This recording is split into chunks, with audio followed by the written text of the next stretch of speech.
HD2 New York, a good karma brands radio station.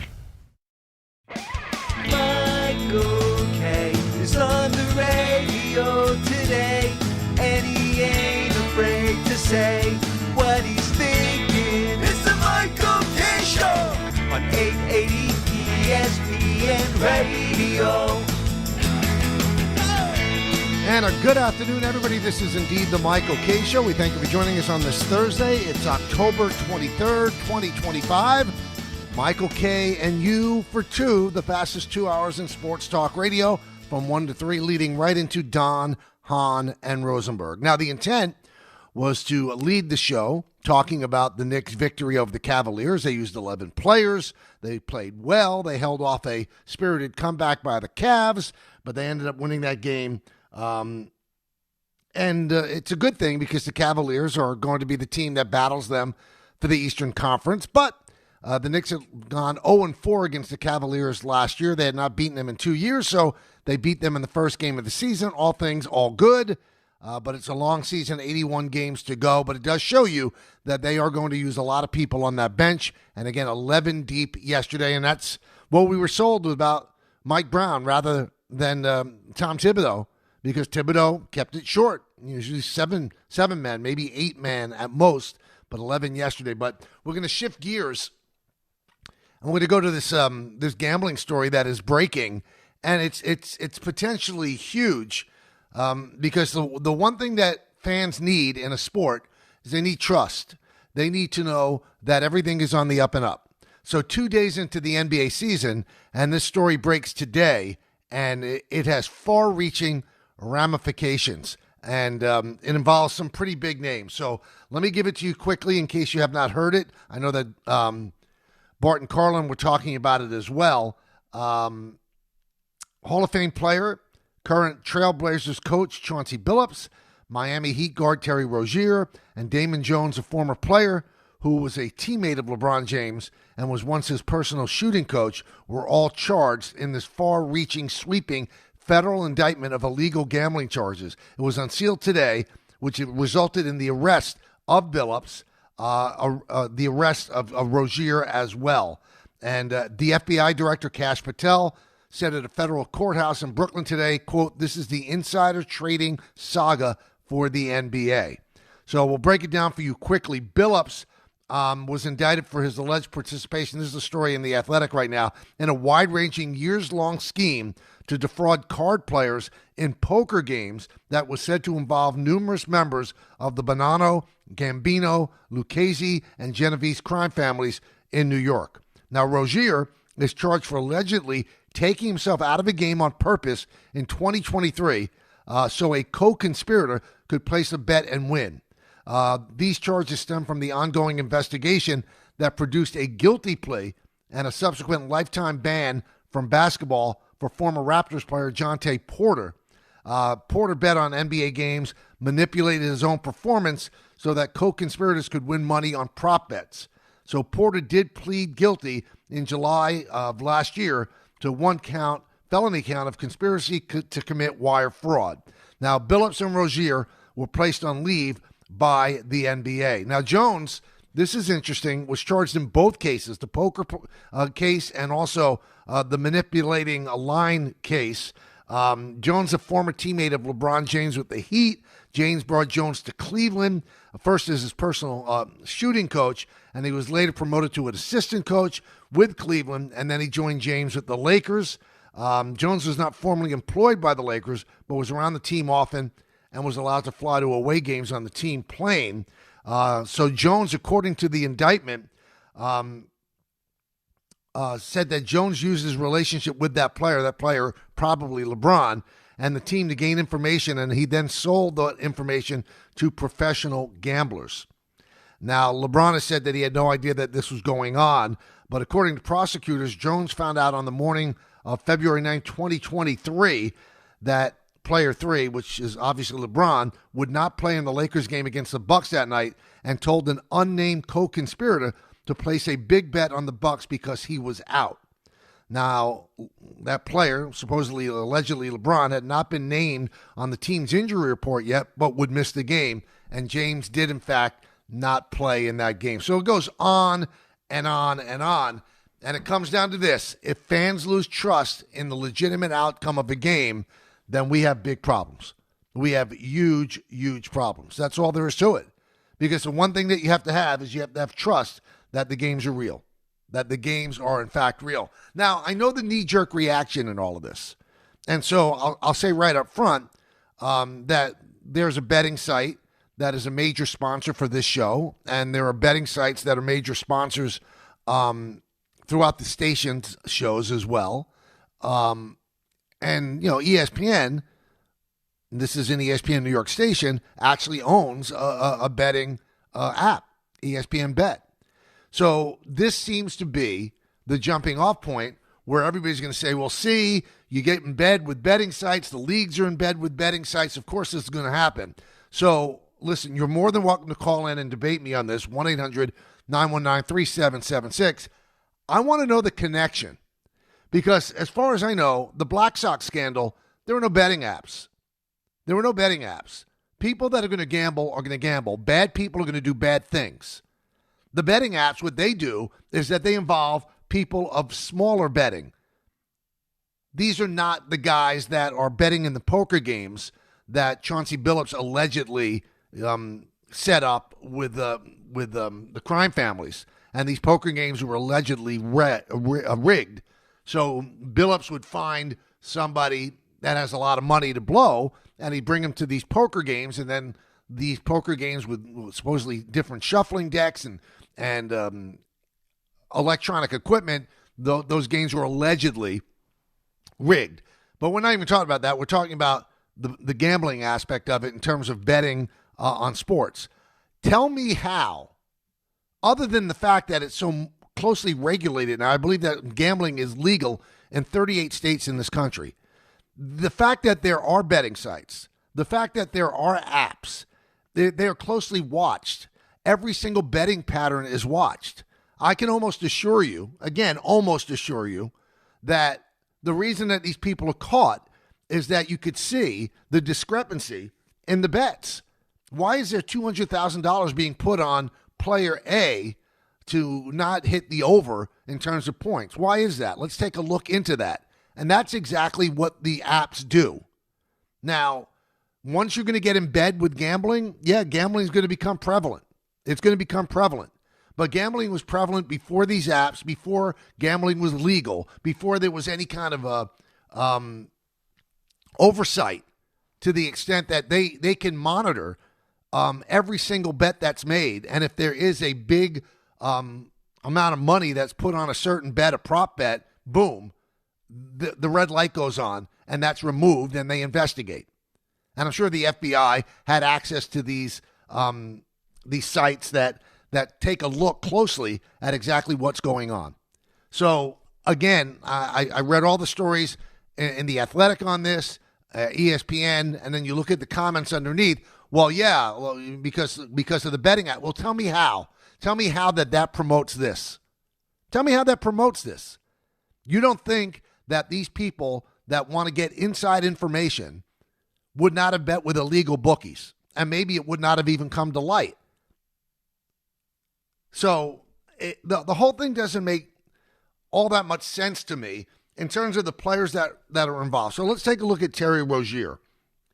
So he's charged for allegedly taking himself out of a game on purpose in 2023 so a co-conspirator could place a bet on him in terms of an over-under.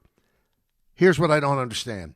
Terry Rozier makes just under $25 million a year. What kind of moron would have to be involved to give out information like that so somebody could win $200,000 of ill-gotten gains? Now, maybe he's in some trouble. Maybe, again, allegedly, people have something on him. So the way that he could get out of trouble or get them to bury the stuff that they have on him is to do something like this. Well, shame on him for getting himself into a situation where he would be able to be, quote unquote, maybe blackmailed into doing something like this. But if you're just trying to make your buddies money by giving them inside information, you're a moron. You're a moron. And we saw it happen with Dante Porter. You know, he didn't make as much money. He didn't make $25 million a year like Terry Rozier. But he was making minimum wage in the NBA, which would lead you to believe that maybe he should not have been getting himself into a situation where he has to sit back and do something like this. Side note, you know Terry Rozier's lawyer's name is? Jim Trusty. I mean, how could you not trust a guy named Jim Trusty? I just wonder. Anyway, this alleged charge, it's not an alleged charge, this charge of the alleged wrongdoing of Terry Rozier was when he was playing for the Charlotte Hornets in 2023. Now, Chauncey Billups, I'm not quite sure why he would be involved in this. He makes a really good living, made a really good living as a player, makes a good amount of money as the head coach of Portland, and he gets involved with La Cosa Nostra for an illegal poker operation tied to the mafia. That's according to ABC News. So help me out with that. How could it happen? Why would it happen? And Kash Patel said it best. This is the insider trading saga for the NBA. It's amazing this stuff goes on, and then you find out that the NCAA just allowed all of its players to gamble on anything they want legally without any repercussions other than college sports. Why would you allow that? Why would you allow players to gamble on that?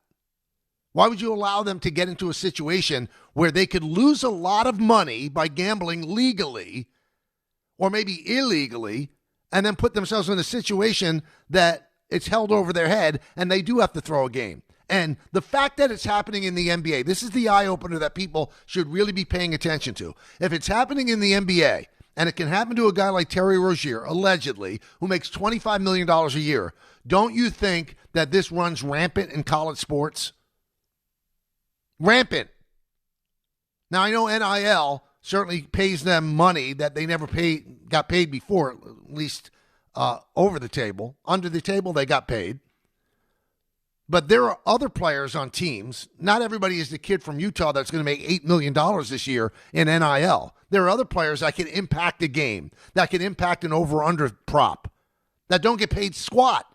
Those are the ones most likely to fall under the spell of doing something wrong to make a couple of extra bucks. So if it's happening in the NBA, and there are players that are being investigated from the Cleveland Guardians, and it could be happening in the MLB, and there have been a lot of football players in the NFL that have been suspended for a certain amount of time because of gambling. Don't you think it's happening so much more in college, where the players are not dealing in that sort of money, where if they could make an extra $50,000, they might do it to miss a free throw or to miss a shot so the over-under plays?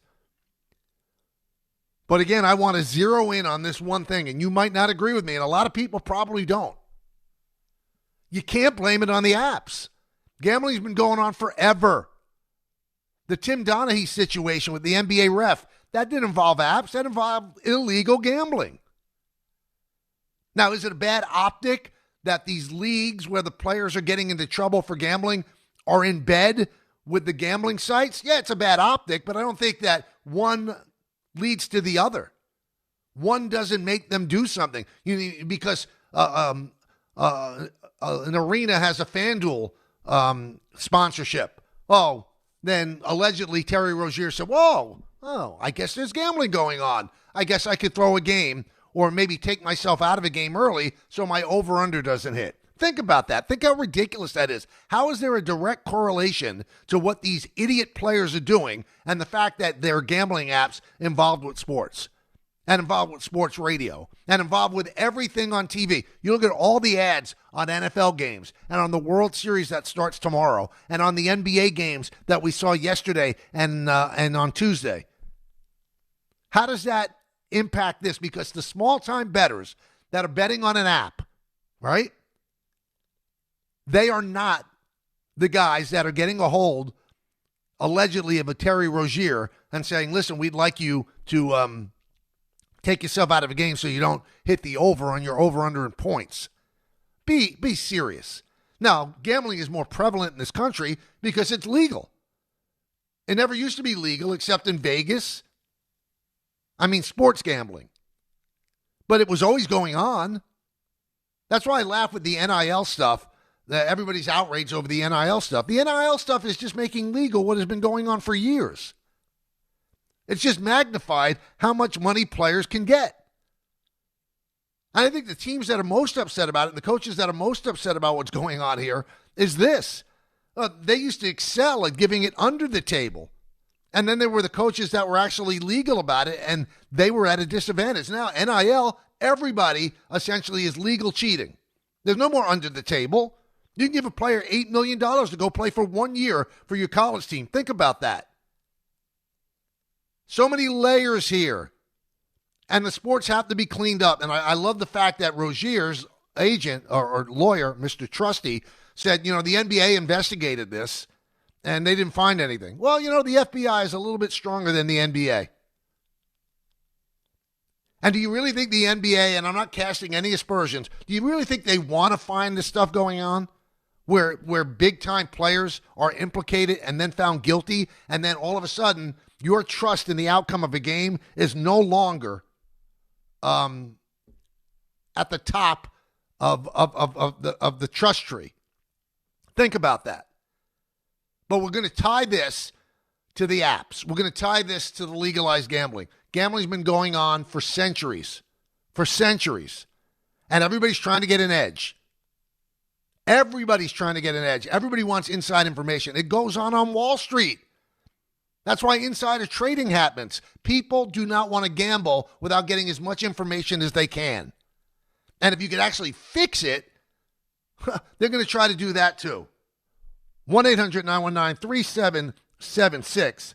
Let's hear from you. Let's go to Dave in Queens. Dave.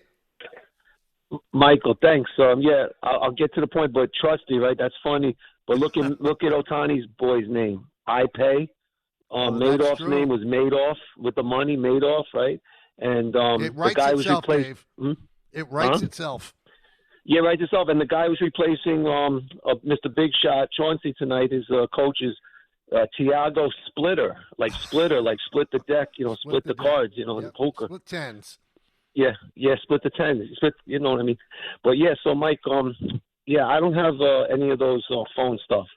But, I do gamble, we'll put it that way. Uh-huh. And I've been gambling a long time. But the big difference is now, right, when you used to go to a bar, the gamblers would stay in the corner together and kind of talk about the spreads. It wasn't mainstream. Now, in the bar, right, the younger generation came up now and they got all the phone stuff. The whole bar it's about gambling. That's the difference. These apps make the difference in that yes, they're the ones that are not getting to Mr. not Big Shot, but Rozier and everything. Right. But the thing is, Rozier has a lot of friends. I'm sure baseball players have a lot of friends, and they have the apps, and they probably get the inside information, and they can make $10,000. It's definitely changed the game. These ads that your company and everyone else does. And I understand the business aspect. I understand why you guys do it. And I know why you're a very loyal guy. You're never going to knock a sponsor. And the thing is, you're not supposed to because you're just a great talk show host. But these apps have changed the game and these ads because everybody has it, Mike. As you know, your son is one day, when he's over 21, he's going to have it.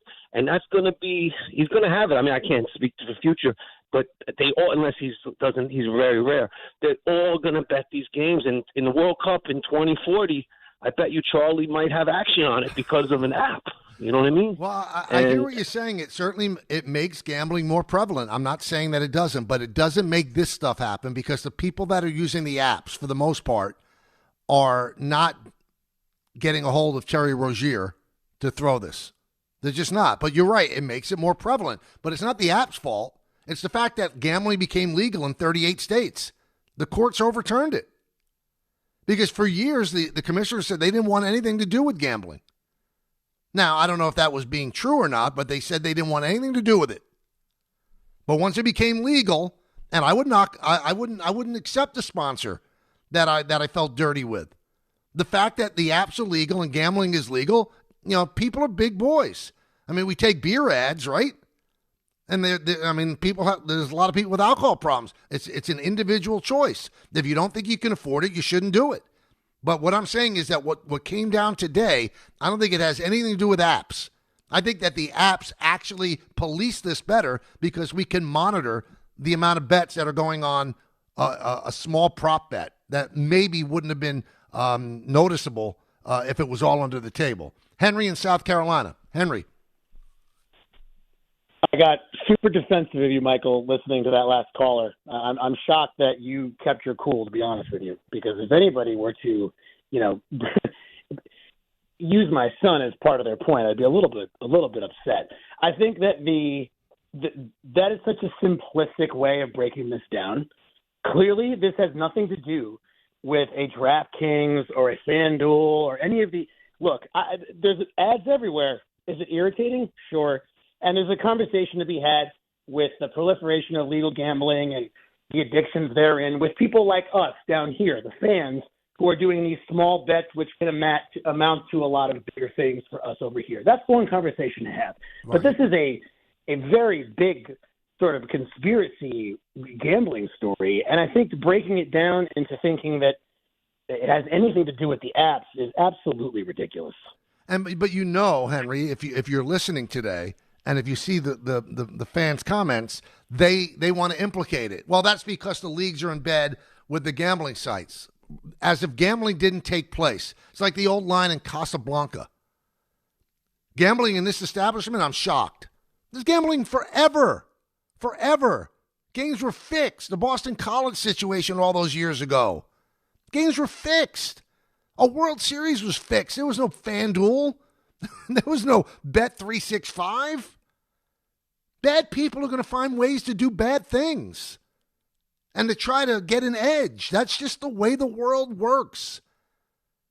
I don't think this has anything to do with the apps. Again, I will repeat, the apps mean that the government and oversight of these things are much more than they ever were. You would not have noticed an uptick in a prop bet. But there are actually companies that follow that. That's their job, to make sure that there aren't improprieties. And if there is a big uptick in a bet on a Dante Porter over-under, well, that sends out screaming signals. Let's take a look into this. Let's go to Louis in Southern California. Louis. What are the odds, Michael, today with these apps as opposed to like when I was a kid in the 70s betting on football? Mm-hmm. What are the odds today beating the house as opposed to then? Do you know? I have no idea. The odds are always. You would think the odds would go up now with all of these apps that are helping these people place bets. I still don't think they want to lose money, though, Lou.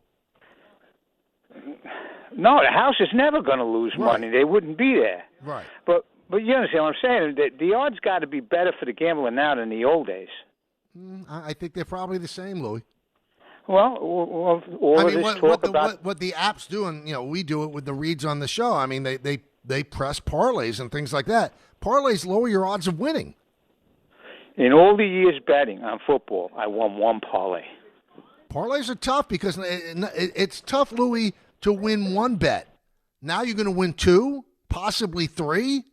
Yeah, the odds increase if you hit, but what are the chances of hitting two games or two props or three games or three props? But people should know this. Again, you can't hold people's hands through life because alcohol is a big problem in this country as well. Beer ads are all over the place. So I can just read, some of the people that are going to write over the weekend in their columns, well, this is deterioration, and then you're sponsoring the, and there are some people in my business too. Hey, you make your choice. They won't read the ads on games. Okay, that's your choice. You're going to take this high moral ground. I think it's the choice of the people whether or not they want to do it. So whether you read it or somebody else reads it, it's still on your broadcast. Still on your broadcast. So if you wanted to really take the high road, then don't even be on the broadcast if it's sponsored by a gambling site. And don't be on a broadcast that says, and brought to you by Budweiser and Michelob Ultra. Don't. I mean, again, if we're all going to be angels, right, then we should not be involved in any of that. But I think that people deserve the right to make decisions on their own.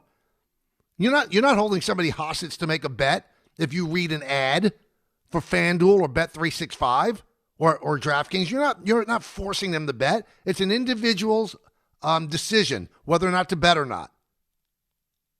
I don't bet.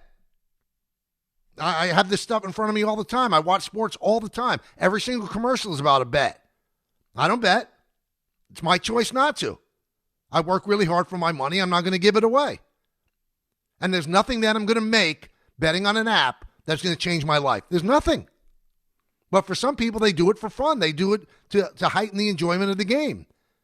You know, my one thing that I would tell you, and again, we are sponsored by a betting app. Don't bet more than you can lose. That's an easy thing, right? Don't bet more than you can lose. It doesn't make sense to do that. Why would you?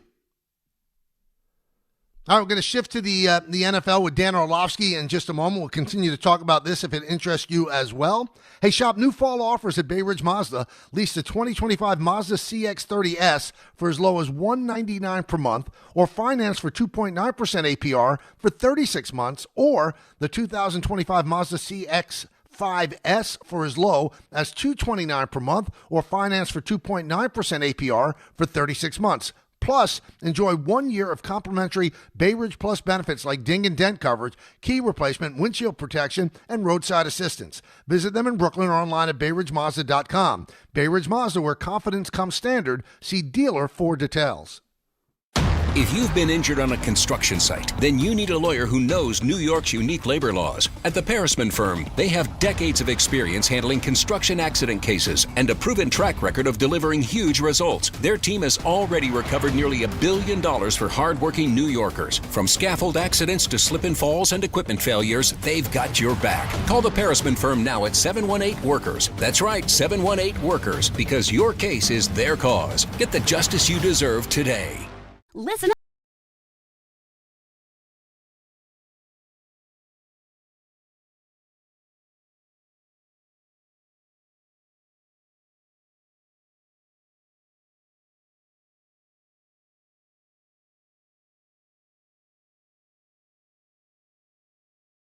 Ever ordinary at Bet365. Gambling problem? Call 1-800-GAMBLER. 21 plus only. Must be physically located in New Jersey. T&Cs apply. In-app only.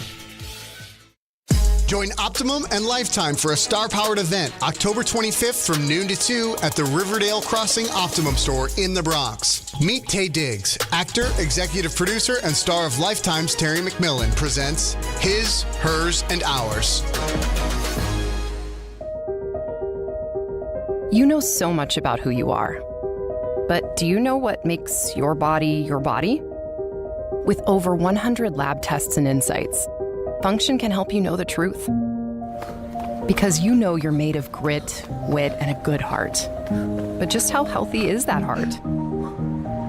You know you're made up of all the places you've called home. You know you're made of your mom's sarcasm.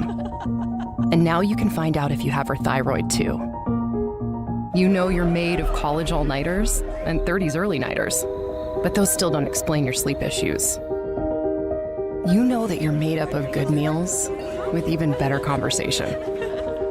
But are you actually absorbing those nutrients? A Function membership gives you a comprehensive health check with results tracked over time. Find out what you're made of at functionhealth.com.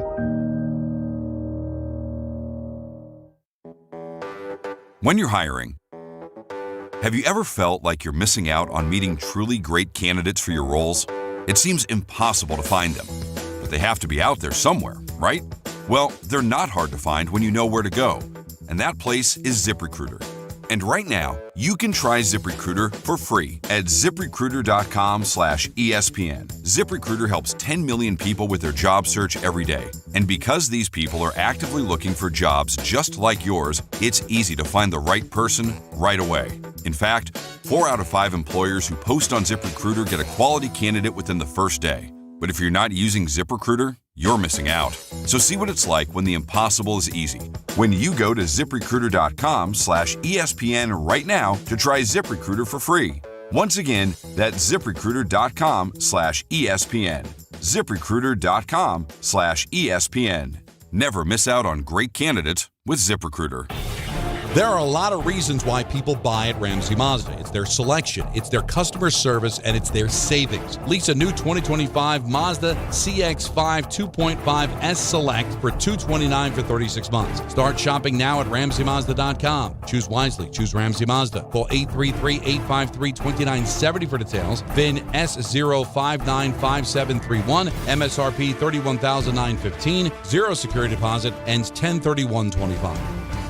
Hey, I'm Mike Slater. My dad passed away at the age of 63. It's out of nowhere. Had a stroke. Super hard, obviously, for the whole family, but my dad had life insurance. This is why I have life insurance for my family, for my wife and 4 kids. And the best place to get life insurance is ethos.com, because you can do it in 10 minutes. And there's no medical exam and no blood test, just a few health questions. Get life insurance in 10 minutes so your family is protected. Ethos, ETHOS, ethos.com/play. Every 40 seconds, a child is reported missing. Find the Children is a nonprofit organization dedicated to helping find missing kids. You can be a part of their mission by donating your unwanted car. Call 1-800-294-0222. You'll receive the maximum tax deduction, and we provide fast, free pickup. Call 1-800-294-0222. Donate your unwanted or unused car. Call 1-800-294-0222. This advertisement was paid for in partnership with Cars R Us and Find the Children. Welcome back to the show. Another big NFL week to talk about. Last week and the one coming up. And we always have an opportunity to go back and forth with our good friend Dan Orlovsky on Thursday at 1:30, and he joins us now. Hey, Dan, how you doing? I'm doing great, brother. How are you, bud? I'm doing very well. So let me give you an abstract question. You're a quarterback in the NFL. Would you rather, and you're trying to complete passes, would you rather have 3 guys rushing and 8 guys back where you have to find somebody to get open, or would you prefer to have them rush 4 and have 1 fewer guy covering the guys that you're trying to complete a pass to? Yeah, I always want less thinking as long as I have someone decent to throw the ball to on the outside, so it goes always back to recess, like my guy better than your guy. I have to think less, so then I could just focus on like making the best throw possible. And so that would be my answer to that. When you get into those end of game situations and there's a reality of desperation, you remove, for quarterbacks, you remove any chance that we could be a quote unquote good decision maker, and we become an aggressive decision maker. And a lot of quarterbacks sit there and say, if you give me the chance, and I know that, here's the thing in the Knicks situation. He throws an interception there. He had no choice but to throw that football, right? So you remove the worry or doubt or fear from the quarterback's vantage of, well, what was that? And so then we get into a mindset of like, I'm just going to make the best throw. And I have this ability to think that the perfect throw is in there. And so when you drop 8 and you're not rushing my thought process and you're not making me make this elite throw under duress, more often than not, guys in the league are going to have the ability to make that one-of-one throw, that jaw-dropping throw, that impossible throw. And so, when you rush 8 or rush 3 and drop 8, there's always, especially playing window or with vision and zone, there's windows there. Someone can be open, and obviously they were. And then you look at the 2 times that the Giants, beat the Patriots in the Super Bowl. The one thing that derailed Tom Brady was a rush. So I guess a quarterback, that's the last thing he wants is a rush, and that makes you wonder, why would Shane Bowen only rush 3? Yeah. There's obviously different philosophies for how guys do it. When I played against the coach in those situations, like a Greg Williams, we were always getting blitzed. Rex Ryan, we were always getting blitzed. He wanted the ball out of your hands. And so I don't know. They're a zone-centric defense to begin with. That's kind of their nature. And so obviously that's falling in line. But I'm sure if he could look back, there's a play call there that he probably says, I wish I would have brought in an extra rusher, or at least maybe a simulated pressure and created a one-on-one for some of those pass rush guys. I think that's one of the things that stood out really in that fourth quarter, was just not really building any one-on-one rush opportunities for his pass rushers. All right, we hadn't had a chance to ask you. So the one thing that I looked at in that the Bronco comeback, under 6 minutes, 3rd and 5, you're on your side of the field. Would you have had Jaxson Dart throw, or would you have run the ball and made the Broncos use that last time out? Yeah, I'd probably make them use that last time out. That's always the fine line of, are we staying aggressive or are we playing passive? But you're getting to a point of statistics, and you're just getting to a point of knowing the only way they get in that game, Denver speaking, are two things.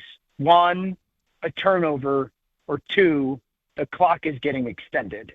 And the more you can do to mitigate those two things, meaning not giving the ball away and allowing that clock to bleed or taking away their opportunity to stop that bleeding clock, only enhances your chances to win the football game. So, those are always situations that hopefully those people and those coaches have gone over of what to do and how to do it. But I probably would have sat there and said, let's play this smart and play the chances, take their last timeout away, and also we're not putting the ball in harm's way. And also, you also have to take into consideration, Dan, I would think, that as good as Jaxson Dart has looked, he's still 22 years Sure. old. So, if it's Aaron Rodgers back there, maybe you take the chance of throwing on 3rd and 5. Yeah, who you are, who you're playing against, they were obviously hot offensively, and there was some playmaking, ball bounces their way things, but you're playing with a relatively depleted perimeter unit offensively going against an elite coverage unit in Denver. And again, there was success, but who you are versus who you're going against has to play a part of that conversation. Talking with Dan Orlovsky here on the Michael Kay Show. Okay, Dan, so they're playing the Eagles on Sunday, and because of a scheduling quirk, it's the second time they'll play the Eagles in about 17 or 18 days. So they beat up on the Eagles at MetLife, and now it's going to be down at the Link. So who has an advantage? It's almost like the question, who has an advantage? The pitcher that faces the hitter a lot, or the hitter that faces the pitcher a lot? So do the Giants have an advantage because they know what the Eagles are going to try to do, or do the Eagles gain an advantage because they've seen Dart and they know what he's going to do? No, I think the Giants have an advantage. The Giants went out and beat them up. They had a lot of success, and so there's a lot of things that you can tap into, and in the ways that you had success, you could build different looks and formations or personnel groupings to get the same stuff. You know where they're weak. You know where you had success. And so the Eagles are aware of that as well. But at the end of the day, it's a one-on-one game. And so when you have people that you think are in better situations and can be more physical, and defensively, they played so well as well. And so I do think, and Philly, just being honest, they haven't necessarily shown, at least from an offensive perspective, this massive counterpunch, this we're steps ahead of you stuff. And so if that's something they tap into, that'll be a new thing. So I think that the Giants, because of their past success a couple of weeks ago, at least should feel good. It doesn't mean you're going to go play well again, but there should be a high level of confidence of what they're capable of doing, no doubt. Are you more bullish on the Giants after what they've done with Dart as the quarterback? Have they surprised you? I know they haven't been able to close out against the Cowboys and then the Broncos, 2 games they should have won, but are you impressed by the way they've played when everybody thought, well, this could be a 2-15, 3-14 team? There's no question I'm impressed. There's no question that they've played better than I thought they would. And I've reiterated that I was really high on Dart, so he's kind of playing the way that I expected him to. But I was also somebody that said after Malik, good luck. And so I think that, there's been pieces that have stepped up offensively that I've been very impressed with. I think the Lions played a lot better than they certainly did in the years past and to start this year, and the defense has had its moments. So, I think that they've played better as a football team than I thought. I think this game's really big. It's coming off of this unbelievably devastating and emotional loss. And I go back to watching the sideline of Dart coming off after the, touchdown about 40 seconds, and he's losing his mind, and rightfully so. And all of a sudden there's thoughts of can the Giants actually matter this year? And then obviously the end result is the end result. Can they bounce back? How do they bounce back? Can Dable get them to bounce back? I think that's a really big a really big week for, kind of what they're going to be like in the final 2 months of this season. And then, how much can the organization really believe in Dable? Because if he can get him to bounce back and play another good football game, I think that's a great sign for his future. All right, you've been there, you've been in the arena, and I just wonder, for us on the outside looking in, it's kind of like white noise. So you've got Aaron Glenn, who refuses to name his quarterback because he wants to make it more difficult on Cincinnati. Do you believe that Cincinnati is really stressing over if it's going to be Taylor or Fields? Is this just, eyewash, as my colleague David Cohn says, or is there really something to it to wait to announce the quarterback?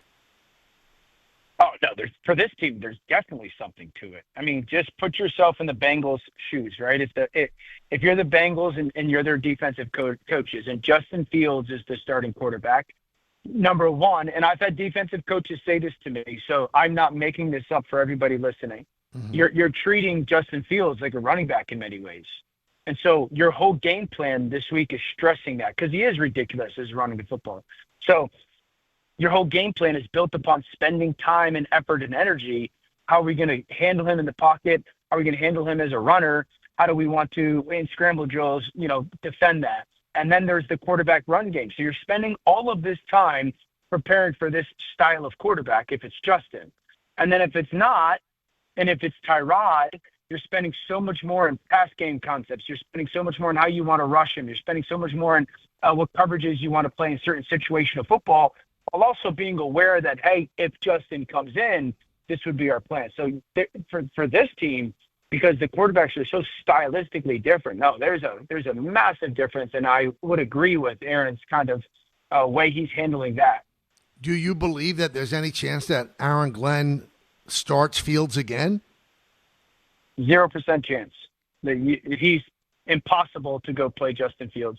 One, the owner, in his comments this past week, there's no way the head coach could then turn around and start that quarterback. And then if you're Justin, there's no way that you want to. The owners dragged your name and made it very clear that he doesn't think you could play and that you're not good. So if you're the quarterback, are you wanting to go out there? Like, that's not an enjoyable time. And people can say you're getting paid. I'm aware of all that. Like, the competitor, I'm sure, wants to be out there, but you can't go out there with confidence. So I think it's a 0% chance that Justin Fields starts. All right, so let me play devil's advocate, Dan. What do the Jets have to gain by playing Taylor other than maybe getting a win or two and going 2-15? Isn't there more information to be gleaned by Justin Fields? I mean, 4 months ago you thought he was a quarterback that could be the future for you. Don't you want to know if this guy could turn it around? Yes. I think we probably know who Justin Fields is right now as a quarterback in the league. He's had multiple places now. He's multiple years. He's had some good moments. He's had some tough moments. I think it's hard for anybody, and I've championed Justin. It's probably hard for anyone to pound the table that he's a starting quarterback.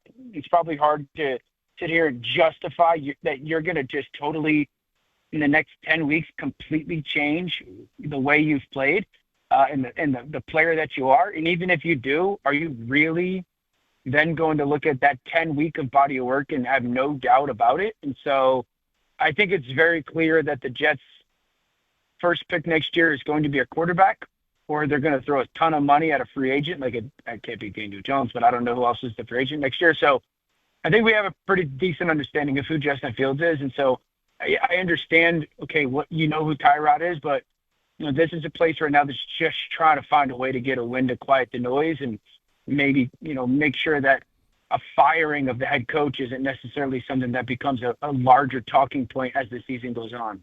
Dan Orlovsky, our guest on the Michael K. Show. So before I let you go, I've always said that the hardest position to play in all of sports is quarterback. There's so much pressure, so much on your plate. Yes, sir. So you played that position, and Tyrod Taylor, or should I say Justin Fields, obviously has not played well, and then the owner just trashes him, throws him under the bus. Now, if you were with Detroit and one of the Ford family said, oh, this guy's worse than a Pinto, I mean, how would it affect you? Yeah, it would crush me. There's a reality that I think a lot of people or some people might sit there and say, well, the owner doesn't know anything.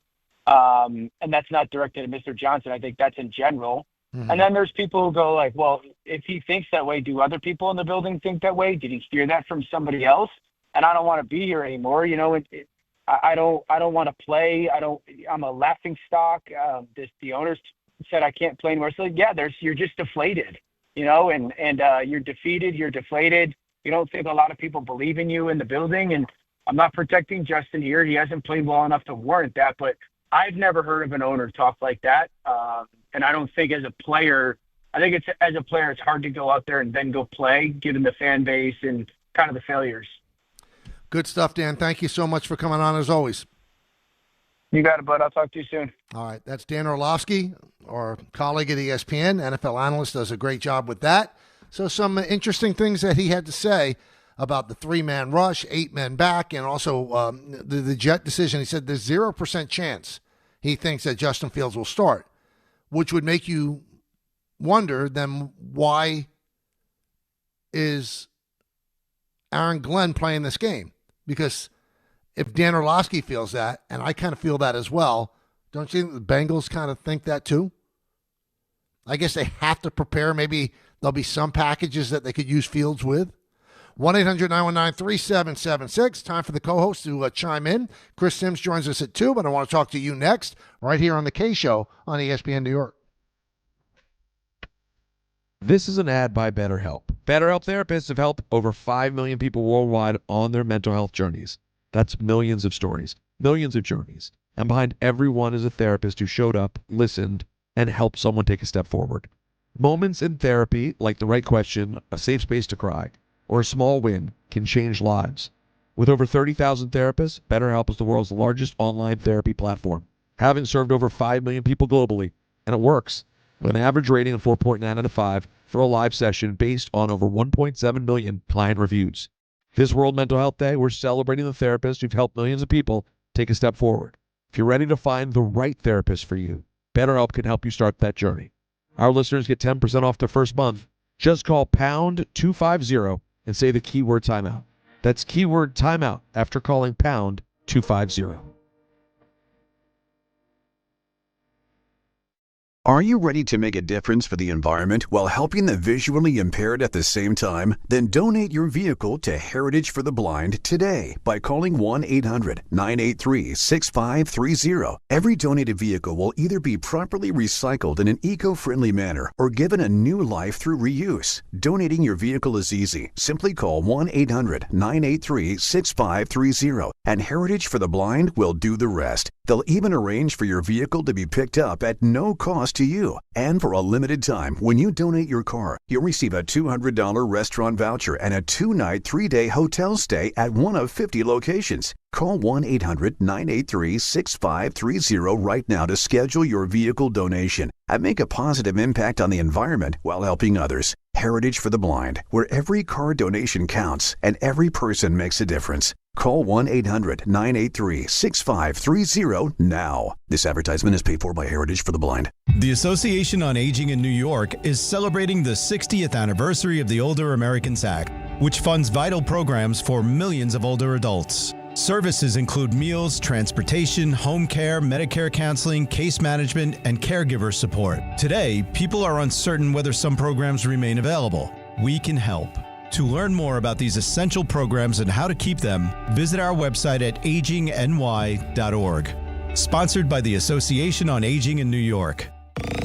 Dave Rothenberg here to tell you about my friends at Bathfitter. Now, they converted my kids' bathtub to a shower and did an incredible, really an unbelievable job. They offer all types of custom bath renovations, including their unique PermaFit solution for a watertight fit done in just one day. Durable and easy to clean with no demo or mess and lower cost than a standard replacement. And a lifetime guarantee. Right now, no money down, no payments, no interest until 2027. So start designing your bath today like we did at bathfitter.com. There's only one Bathfitter.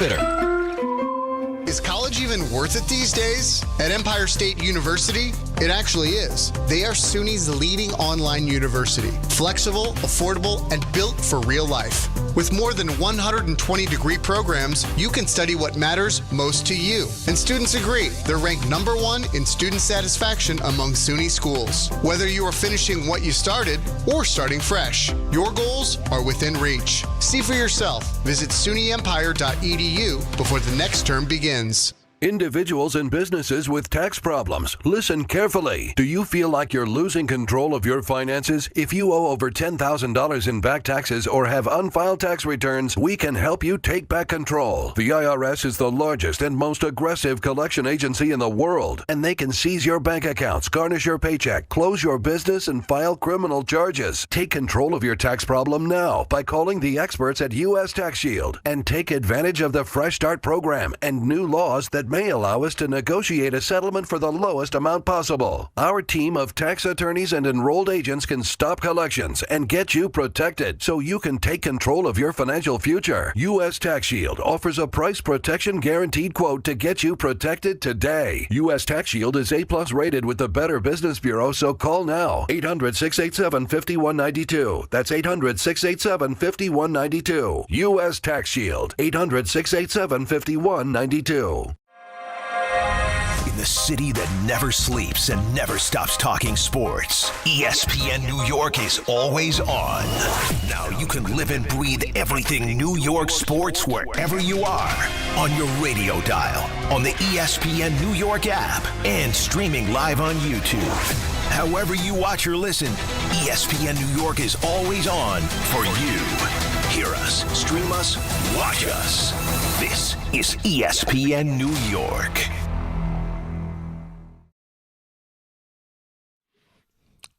Welcome back to the show, everybody. World Series starts tomorrow. The Blue Jays have announced that Trey Yesavage is going to start Game 1. Looks like Blake Snell probably for the Dodgers hasn't been made official yet, but it's an interesting World Series. We'll talk more about it tomorrow. Dodgers seem to be overwhelming favorites, but remember, the series starts in Toronto, and Toronto had one of the best home field records in all of baseball. They were dominant at Rogers Center, so I would not say that the Blue Jays have zero chance to win this. Now, the Dodgers starting pitching is outstanding, but the Blue Jays do battle from 1 to 9. They also might have another batter, too, because in the workout yesterday, they had Bo Bichette, who has missed the first rounds of the playoffs because of the knee injury he suffered against the Yankees in that game in September at the stadium. It's healed to the point that he could come back, and he's taking ground balls at second base. He's never played second base in his professional, in his major league career. So would they keep Jimenez at short and have Bichette play second? Because if you have him at second, Jimenez is a much better second baseman than he's a shortstop. And maybe John Snyder's thinking about, I don't want to upset the apple cart. This has worked so far. But it's worked to an extent. You really had a struggle to win that 7-game series against Seattle. So if you could make your team better. Now, Bichette, not a good defensive shortstop. He's not. So even Jimenez, who is a better second baseman than he's a shortstop, he's a better shortstop than Bichette is. But are you weakening second base to such a level that it doesn't make sense to play Bichette? Because you want Bichette's bat in the lineup. It's an interesting decision for Toronto and John Snyder. Now, talked about the Knicks. They beat the Cavs 119-111 yesterday. And there were a lot of stars at the game, a lot. And one of the stars was Aaron Judge, who was sitting next to his wife. And on the other side of his wife was Carmelo Anthony.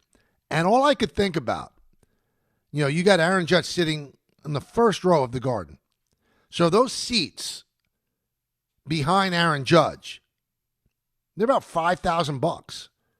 So imagine if you were the player or you were the person who spent $5,000, maybe even more if you bought it on the secondary market, to go to the home opener for the Knicks in a widely anticipated season, and you got an opportunity to sit in the seat directly behind Aaron Judge, he of the 6'7" frame.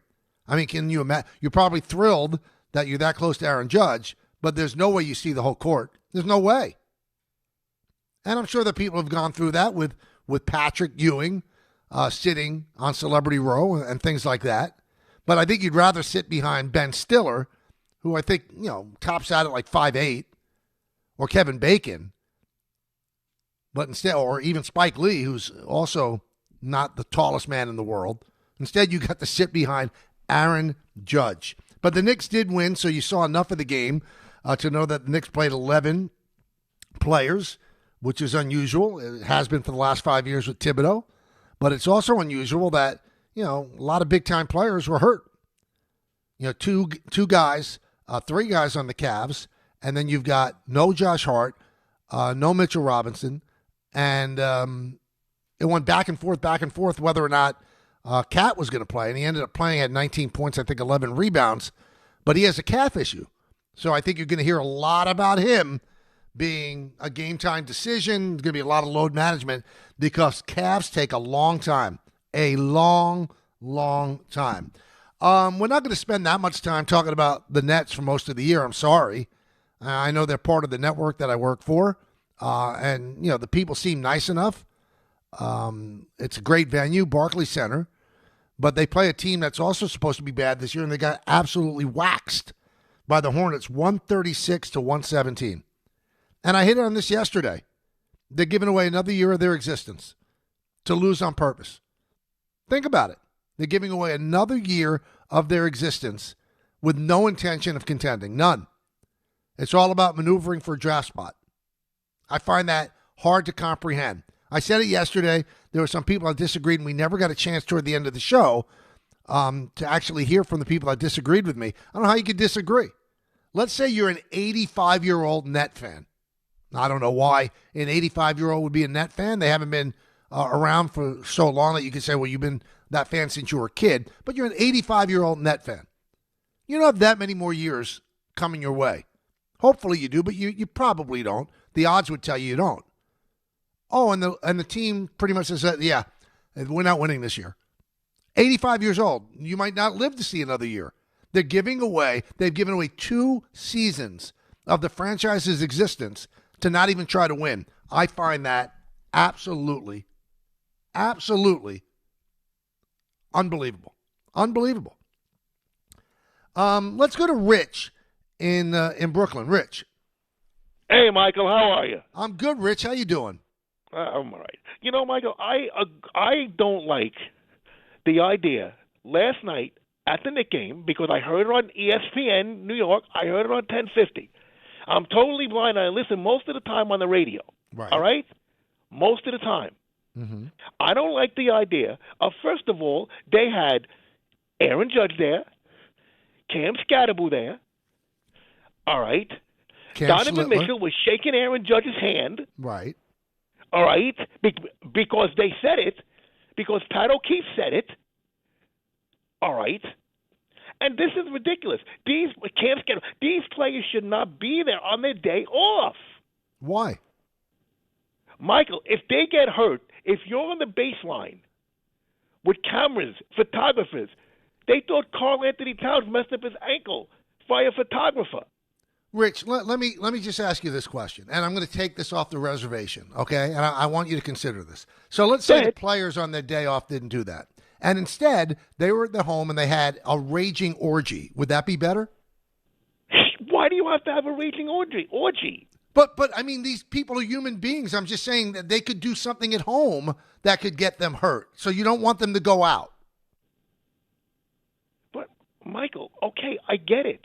But Aaron Judge is supposed to be trying to get himself better. Well, how's it going to affect his elbow? Rich, thank you for the phone call, but that's the most outrageous thing. No, that's the most outrageous thing I've ever heard. So a player's supposed to stay in saran wrap if during his offseason. Aaron Judge should never go out. He shouldn't even drive in a car. Why should he drive in a car? Why would you drive in a car and put yourself at risk to getting into an accident? Why would you ever go on a plane? I mean, the plane could go down. He should just sit in his home, wrapped up in cellophane, and never move until it's time to go to spring training. That's the most ridiculous thing I've ever heard, Rich. The most ridiculous thing I've ever heard. And I bring up the orgy thing again because it's hyperbolic. So, people don't like players on their off days going out. They should be studying the playbook or something like that. But they could do whatever they want behind closed doors.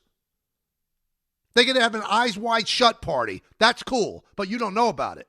So they do something innocent like going to a Knicks game, and you're gonna actually discourage that. I mean, really, Rich, the things to worry about. My goodness. Got Phil Simms, not Phil. We have his son, Chris Simms, coming up in just a moment, so stay tuned for that. Right now, Bay Ridge Honda, fall into savings with unstoppable savings across their full lineup of Honda cars, trucks, SUVs, hybrids, and EVs during the Fall for Honda sales event. You can get the HR-V all-wheel drive LX for $299 a month with zero down during the Fall for Honda sales event. Plus, receive thousands in benefits and savings with their Bay Ridge Plus Advantage plan. Upfront pricing, total peace of mind. Visit BayRidgeHonda.com. 39 months lease, 10,000 miles per year, zero down plus tax, tag, and fees. See dealer for details. Hey, this is Jalen Brunson. Jalen Brunson for three. And this is your home for New York Knicks basketball. This is 880 ESPN. WHSQ and WCBS FM HD2, New York. Bet 365.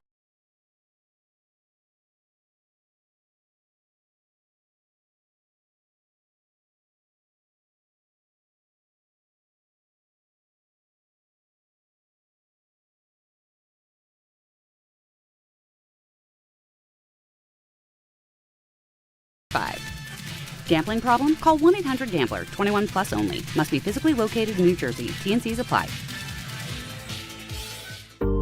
Every aspect of your business will operate better and faster with artificial intelligence. AI is a race, and companies that act first will win. Thrive Managed AI is your advantage over all your competitors. Thrive partners with you on a smart, secure AI strategy for your business. Then they deploy and manage it for you. Be first and win the race with Thrive Managed AI. Start with a complimentary strategy consultation at thrivenextgen.com/ESPN. That's thrivenextgen.com/ESPN. To help those who want to be helped, but may not be able to afford it. That's what PGA Tour winner Grayson Murray had envisioned for a foundation before he sadly took his own life at just 30 years old. His parents channeled their grief into creating the Grayson Murray Foundation, carrying out his vision to help those struggling with mental health and addiction. To donate and learn more, visit GraysonMurrayFoundation.com.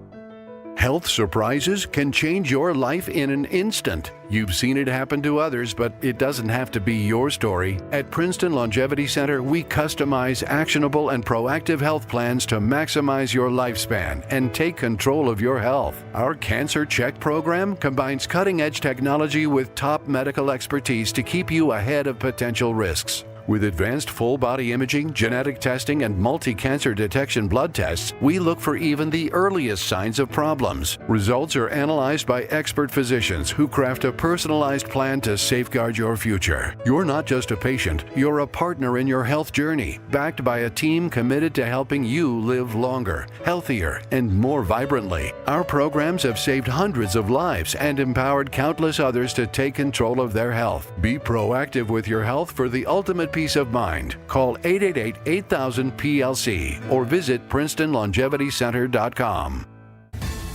There are a lot of reasons why people buy at Ramsey Mazda. It's their selection, it's their customer service, and it's their savings. Lease a new 2025 Mazda CX-30 2.5S all-wheel drive for $159 for 33 months. Start shopping now at RamseyMazda.com. Choose wisely. Choose Ramsey Mazda. Call 833-853-2970 for details. VIN SM841631, MSRP $26,980, 0 security deposit, and 1031.25.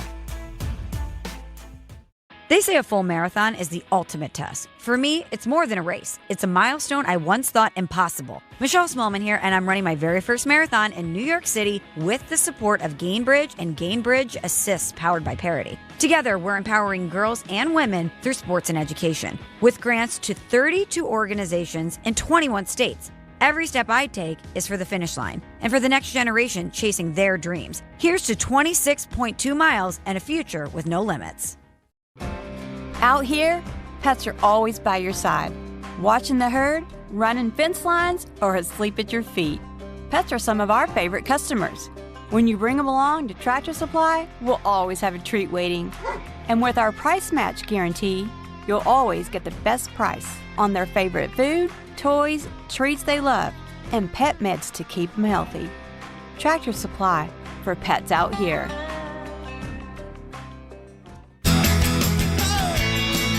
Welcome back to the show, hour two of our 2-hour radio program, leading you into Don, Hahn, and Rosenberg. And now we turn to our good friend, Chris Simms from NBC. He does college, he does pros, he has his own podcast. He's a man about town, and he joins us now on the show. Chris, how you doing, man? I'm good, Big Michael. How you doing, buddy? I'm doing great. Were you stunned that, A, the Giants played as well as they did in Denver, and then stunned also that they let that lead get away? Yeah, I mean, I think both. Yes, you can have both there. I was stunned. I mean, it's the silver lining is it was dominant, really, for the better part of 3 quarters, right? And I didn't expect that. The other silver lining is, we had moments of the defense looking good and dominant and all that. And then, of course, the quarterback. I mean, the quarterback has proven to be an elite playmaker. I mean, when you have 15 completions and it's almost 300 yards passing, that tells you when he completes a pass, it's a big play. It changes field position. So, yes, I did not expect all that. And then, of course, the blowing of the lead and all of that, that was the first time in a long time on a Sunday night I was really feeling down in the dumps about the New York Giants. So fans felt that way. You felt that way. Obviously, the team had to be devastated. So how do they bounce back from that? Is that really a test of Brian Daboll, how he keeps his troops together? Or is it an individual thing where players have to just erase that from their mind? Eagles are next. It's all of it. It's all. You need voices in the locker room. You need the players individually to look at themselves in the mirror a little bit and be like, okay, we got to put that away, wipe the slate clean here. It's on Brian Daboll to also have the right messages there about moving forward. I worry about it. I just tell you that much right now. I think that last week's loss is the kind of loss where like one loss is affected and now we got 2 losses because of that first loss. That was crushing. I mean, again, if they win that football game, it's like, oh, okay, we're not a playoff team, but we're in the thick of things. And we've been real competitive and crazy. So to blow that lead the way they did, and, I think fault goes on everybody. I hear a little too much blame on the Giants defense. I get that too. But, man, I think it's just as egregious of what the Giants did on offense. Run the ball on first, run the ball on second against the craziest defense in football. And then, hey, everybody, we're throwing with Jaxson Dart here. Oh, he threw an interception. I'm shocked by that. A rookie quarterback in that. And then to do this very same thing the next drive, that deserves just as much blame as the defense, if not more. To run the ball on first and second down when there's 10, 11 guys within 4 yards of the line of scrimmage this day and age in the NFL, that's when you got to break out one of your cute play action passes or a bootleg and get a cheap first down because they're selling out to stop the run. To me, that was disappointing too, Michael. So there are a lot of coaches that excel in the last 2 minutes and they know how to win games. And we've had 2 games this year, the Cowboy game and then the Bronco game, and also a game in New Orleans that they should have won. Do we have to question at this point, Chris, whether or not Daboll is that guy that can be a coach that can win games like that? I think it's fair to question it. Yes, I mean, as much as I like Brian Daboll and everything, the proof's in the pudding. We know what it is. The Dallas Cowboy game, hey, that was unique in a lot of ways, and it was with Russell Wilson, and it's early in the year. And let's not forget, like the Cowboys, nobody stops that offense. Nobody. I mean, it's maybe the best in football. But yes, little situations like we saw the other day, that's concerning me a little bit. I mean, we've seen him do it and win games the year they went to the playoffs, his first year as a head coach. But unfortunately, it feels like we've had more of these conversations about them not being able to come through late in the football game, maybe more than you'd want if you're a Giants fan. It's funny because, Don Hahn and Rosenberg, the show after me, they were discussing this yesterday, and I think it's a good discussion. So many people say, well, you can't get rid of Daboll because he's such a quarterback whisperer, and obviously Jaxson Dart is responding to what he's selling. But what's more important, the continued progression of Jaxson Dart, or do you have to say, we got to start winning games, and he might not be the coach for that? Well, I think you can do both. And I don't, to me right now, the big picture thing is just continue the growth of Jaxson Dart. Mm-hmm. I don't think firing the head coach at this point of the year, anything's going to change the direction of the team, or all of a sudden it's some magic pill and like, oh wait, the Giants know how to win. I don't think that's the case. I think right now you just continue to fight. Hopefully they got some talented guys. Everybody's rallied around this quarterback. I think you continue to grow him, and then you have those tough conversations about whether Brian Daboll is the right guy to bring this team into the future after the season's over. That would be my 2 cents. What's better, Chris? Is it going into Denver getting blown out 49-0, or playing well for 3 quarters and having that unbelievably devastating loss? What would be better for the team?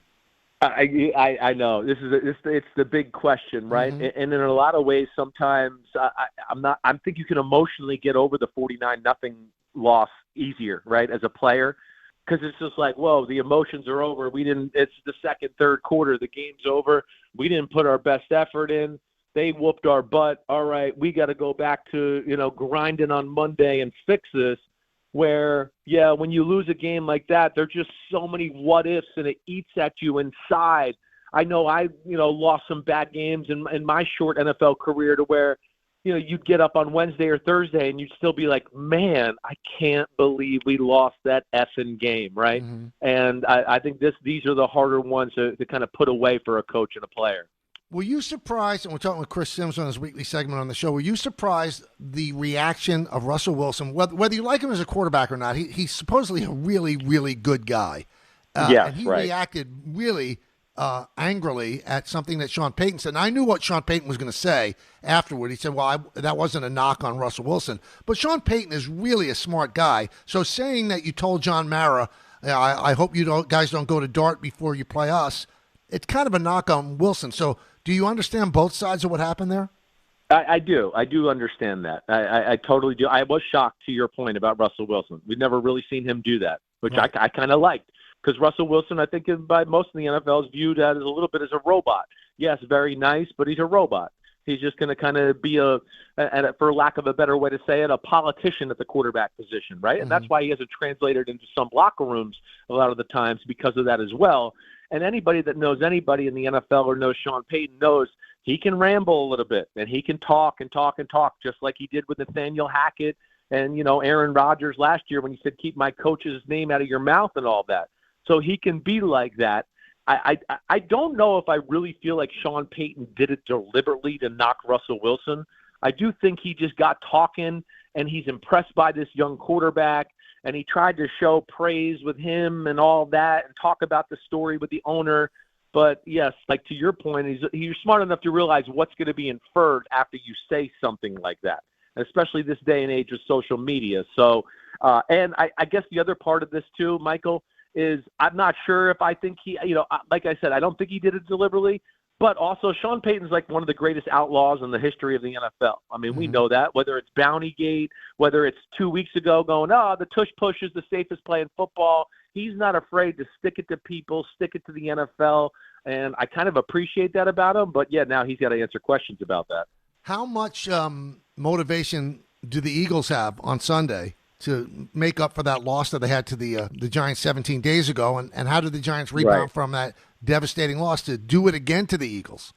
Yeah, I know. That's where it's going to be tough, and it's fresh in the Eagles' mind still, too, right? When you play somebody 2 times out of 3 games there, like it's fresh. They're not going to have forgotten about the way they played in New York. And then, of course, they go to Minnesota last week and get a few things figured out, and they're going to feel good about that.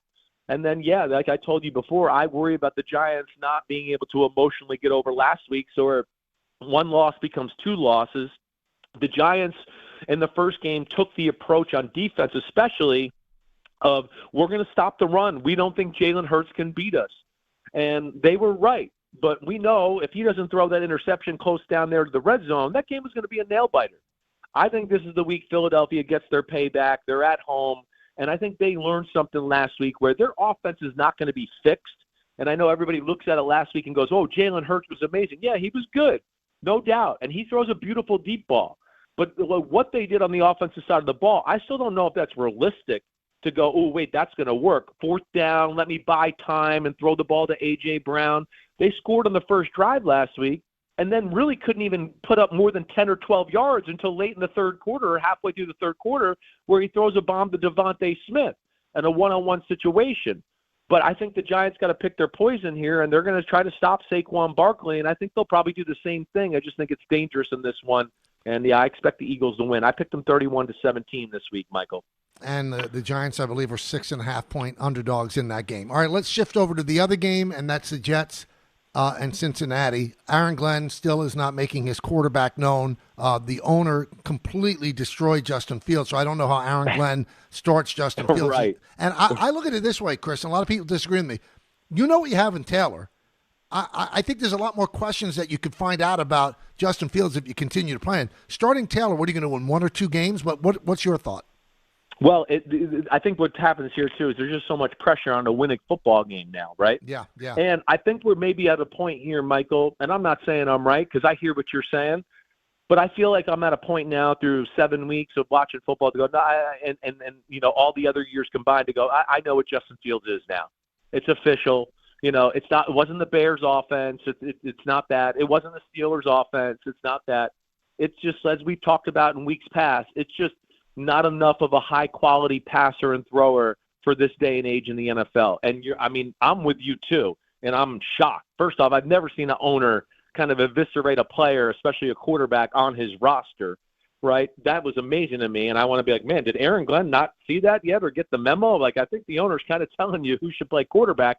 And the other thing I'll go into, if Tyrod Taylor had a full week of practice last week and got to play as a starter against the Carolina Panthers, that was a game there that was there to be had. It was there to be won.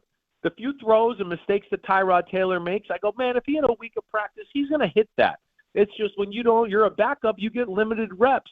I think this is a week they could steal this game, just like I told you last week against Carolina. This could be the week. The Jets play some pass defense now. That's the one thing you can't really fault the Jets for. They've played some good offenses, and nobody can really throw on them. And that gives them a fighting chance against this Bengals team.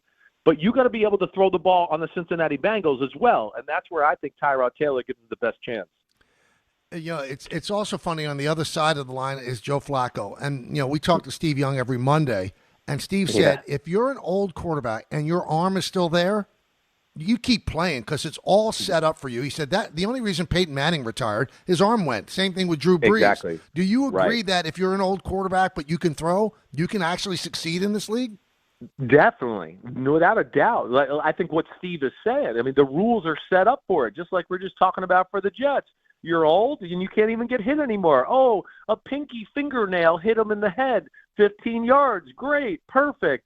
Oh, I threw the ball into double coverage, but one of the defenders hit my receiver. Oh, great, first down, even though I made a bad throw and a bad decision.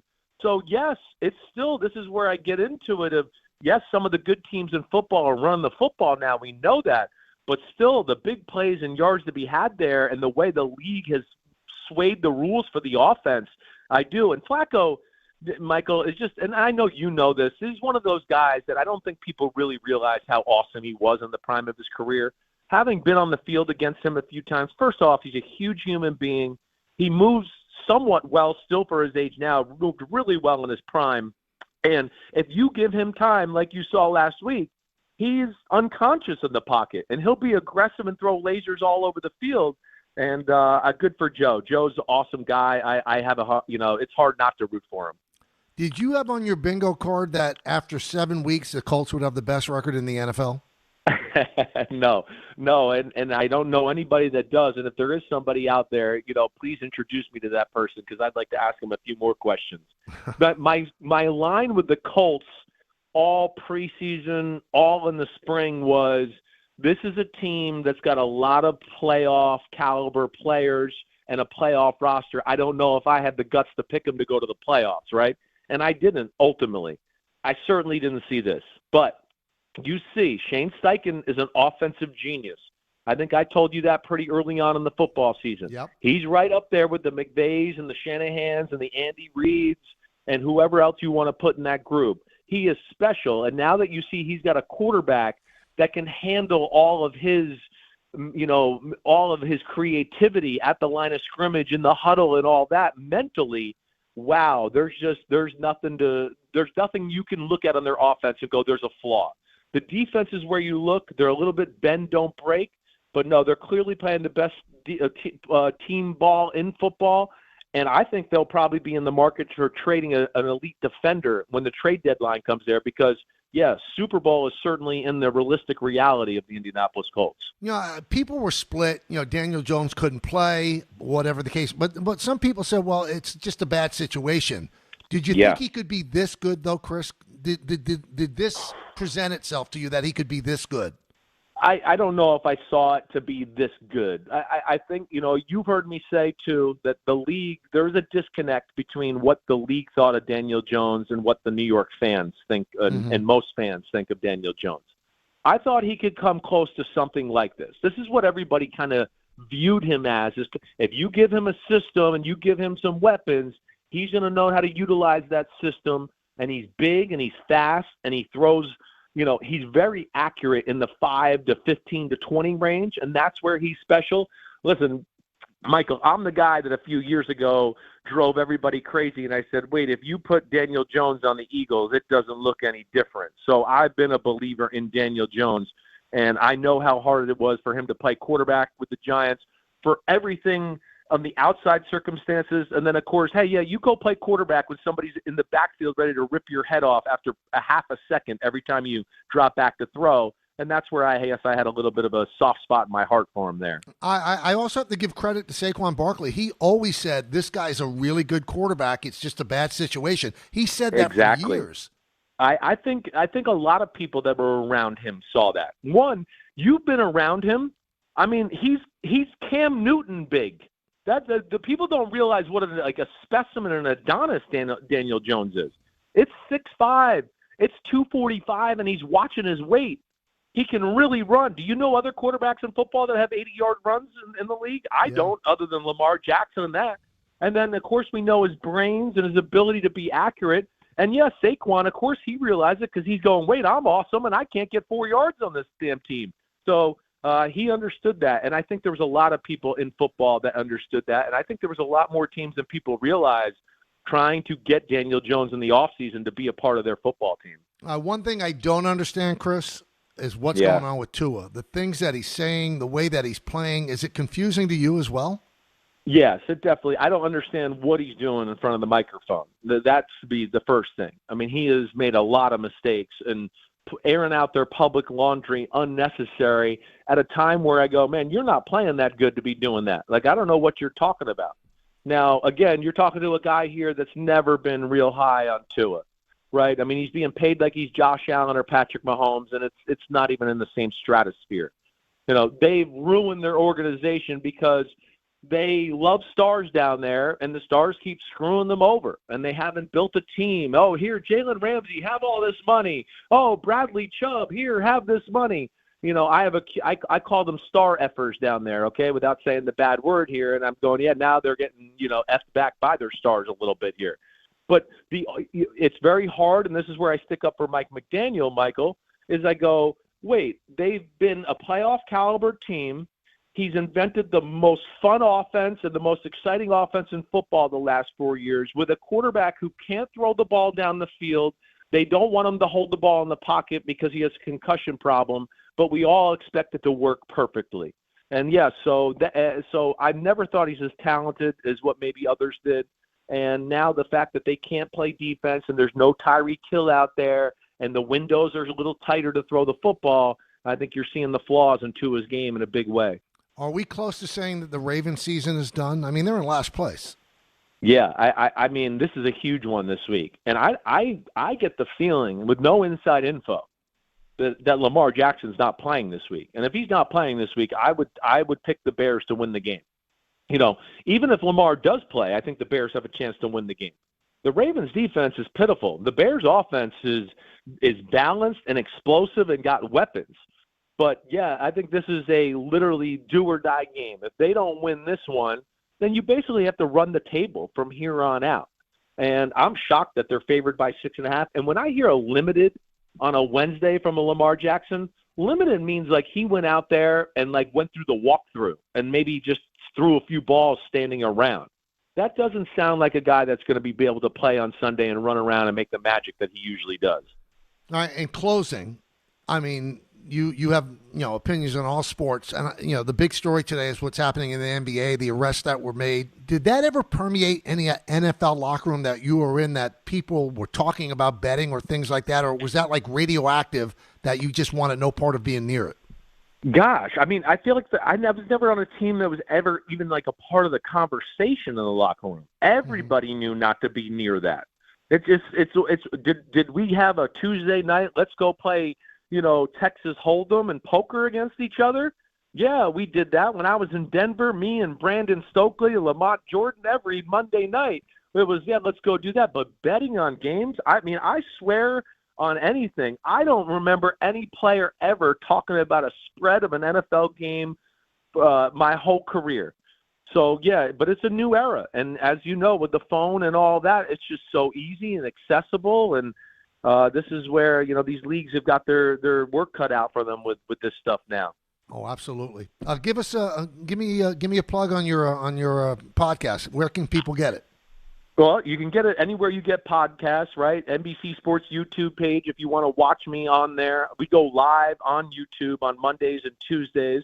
Chris Simms Unbuttoned. So if you want to get in the weeds a little bit and learn some football and get to X's and O's and where I went into depth about the Giants game management at the end of the game last week and all that, come check me out at Chris Simms Unbuttoned. Great stuff, Chris. Thanks so much. Talk to you next all right, Thursday. buddy. You know it, man. Have a good weekend. All right, be well. That's Chris Simms. Good stuff from him. When we come back, we'll revisit the gambling story. That's certainly the big story so far in the day in sports and really in news today as well. 1-800-919-3776 if you'd like to be part of the conversation. It's the K-Show. Now, you could be watching us right now. You really could. Just go to ESPN, the ESPN New York app, click on that. Then there's a tile for the ESPN New York YouTube page. You click on that and subscribe for free. It costs you nothing. So not only do you get to hear me, but you get to see me. Now, some might say that's a disadvantage. Some might say it's an advantage. Some might say it's fun. Some might say I can make fun of the size of his head. It's all available for you. Just watch us on the ESPN New York YouTube page. It's the K-Show going till 3 right here on ESPN New York. 1-877 Cards for Kids. KARS Cards for Kids. 1-877 Cards for Kids. Donate your card today. 1-877 Cars for Kids. KARS Cars for Kids. 1-877 Cars for Kids. Donate your car today. Ready to get rid of that old car? Donate it to Cars for Kids. Call 1-877-CARS-FOR-KIDS to reach a friendly live agent. Donation's super easy, and your car can be picked up as soon as tomorrow. Call us now, 1-877-CARS-FOR-KIDS. That's Cars with a K to donate your car today. 1-877 Cars for Kids. Donate your car today. Did you know you can donate real estate too? Go to carsforkids.org. That's carsforkids.org. Ballybet Sportsbook. Yo, Ballybet stacked for football season. When it comes to sportsbook apps, it's undefeated. Ballybet. Check out that brand new parlay zone. Here's the kickoff. Build your bets and place them right on your phone. What? Live bets, daily boosts, and promos. Increase your odds so you can win more dough. Touchdown!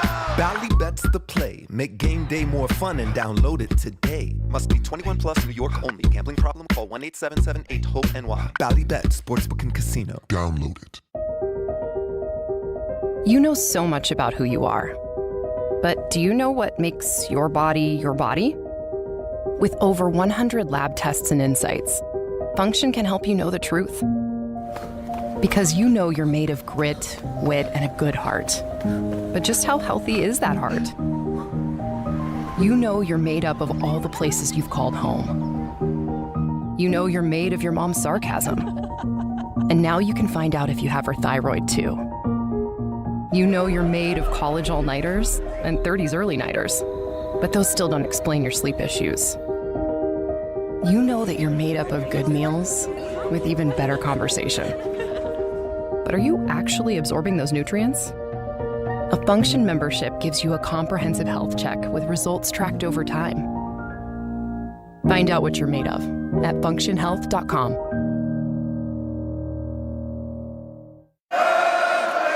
Serving contractors, builders, and homeowners in the tri-state area since 1987, Brooklyn Window & Door is New York City's largest stocking dealer of quality Andersen window and doors. The professionals at Brooklyn Window & Door will help solve any of your window replacement needs or applications. Visit Brooklyn Window & Door's award-winning showroom to see the complete Andersen product line, including the 400, 100, A&E series. Andersen, built, backed, and serviced like no other window. Visit Brooklyn Window & Door at 185 30th Street in Brooklyn or call 718-WINDOWS.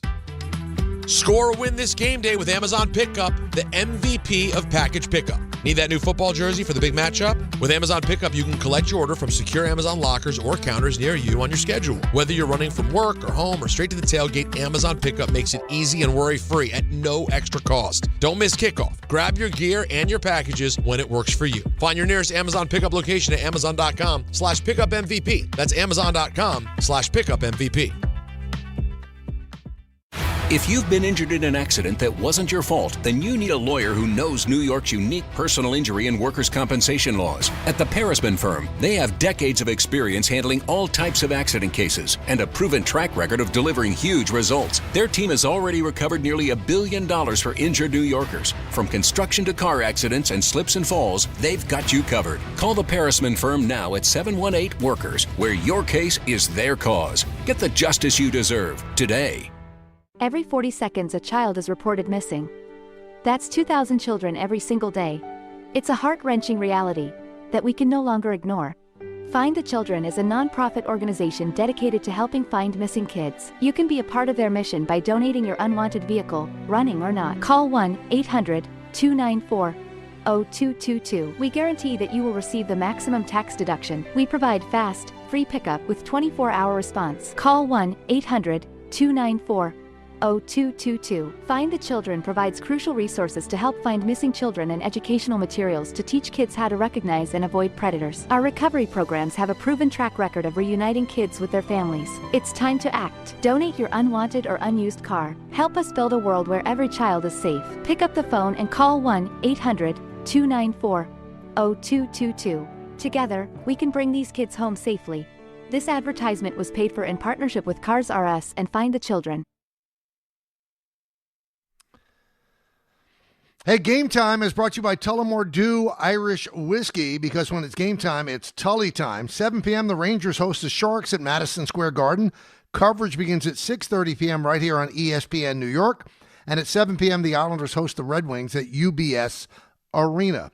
Tullamore Dew, the original triple distilled, triple blended, and triple cask matured Irish whiskey. Be sure to grab a Tullamore Dew. Try the new Tullamore Dew Honey during today's action. Glass up to enjoying Tullamore Dew responsibly. You know, we just talked about the Rangers and the Islanders and their game tonight. I just want to make a quick aside. Yesterday was announced that the Hall of Fame hockey columnist Larry Brooks is stepping aside for a bit to deal with a personal matter. I'm not sure exactly what's going on, but I will tell you this. Larry Brooks is one of the great writers in sports, because I have never been the biggest hockey fan, just haven't been. And I read him religiously because he makes what I don't look at as something really interesting for me to the point that I want to dive into every single aspect. And I dive into every aspect with him because he makes it understandable. He makes it relatable to those that are not a hockey savants like Don LaGreca. For me. So his column on Sunday is a must read. And if it's a health issue with Larry, I hope he gets through it quickly. He happens to also be a terrific guy. And you know how good of a writer he is for this reason. Sometimes during the summer when there's no hockey, the Post sends him out to cover baseball. Covers the Mets, covers the Yankees, writes columns. And those columns are on point and smart and expertly written. So get better quick if it is indeed a health issue, and if it's something else, I hope that's resolved as well, because we want to see you back in the New York Post as soon as you can get there. The big story today, obviously, is the gambling story that's out there with Terry Rozier of the Heat arrested, Chauncey Billups arrested, and Damon Jones, a friend and a former shooting coach of LeBron James also arrested. So you can't look at this as anything but a major story because the credibility of a league is at stake. Now, Peter Vesey, the Hall of Fame columnist, used to write for the Post. Now he tweets out every now and then, but still so sharp and on top of everything. And he tweeted this out 3 hours ago. He said, "My only surprise regarding any of this is what took it so long to happen. It was never about would it happen. It was always about when." And that tells you something. You know, this is a guy who still has inside sources within the NBA. Not a matter of if, but when. And people want to put a lot of the blame on the fact that, it's the gambling sites and the websites and it's the apps and all that. I don't think it has anything to do with that. If anything, I think those things allow you to find out about improprieties and shifting in lines that you might not have seen. So when you see, Terry Rozier, who makes $25 million a year, there's a big surge of about $200,000 on an over-under, and he leaves the game after 9 minutes with a quote-unquote injury, you wouldn't have seen that because the apps and the government, they now monitor this very closely. They did not monitor it this closely when gambling wasn't legal, but gambling was still very prevalent. It just wasn't legal. So if you bet with the corner bookie, and I'm sure they didn't have as many props as they do now on the app, but if you bet with the corner bookie and all of a sudden there was a big movement in a line, you might not know about it. Or big movement on a specific bet, you might not know about it. They might know about it, and they would take the game off the line maybe, but the government wouldn't know about it in terms of you getting arrested. But now it's right there. They have algorithms that they check everything, all the sites. See, why is there so much money being put on Dante Porter and his over-under? And that sends up red flags, and they investigate. But this is a massively big story. Massively. So with Rozier, charged for allegedly taking himself out of a game on purpose in 2023, that was when he was with the Hornets, so that a co-conspirator could place a bet on an over-under on him. Now with Billups, the head coach of Portland, he's involved in an illegal poker operation tied to the mafia, according to ABC News. And I got to tell you this dirty little secret. The NBA wouldn't care one bit about that.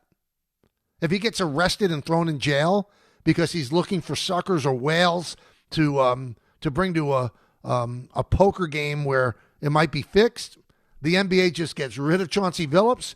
He never works there again, and it doesn't impact the game because he didn't do anything that impacted an NBA game and the legitimacy of an NBA game.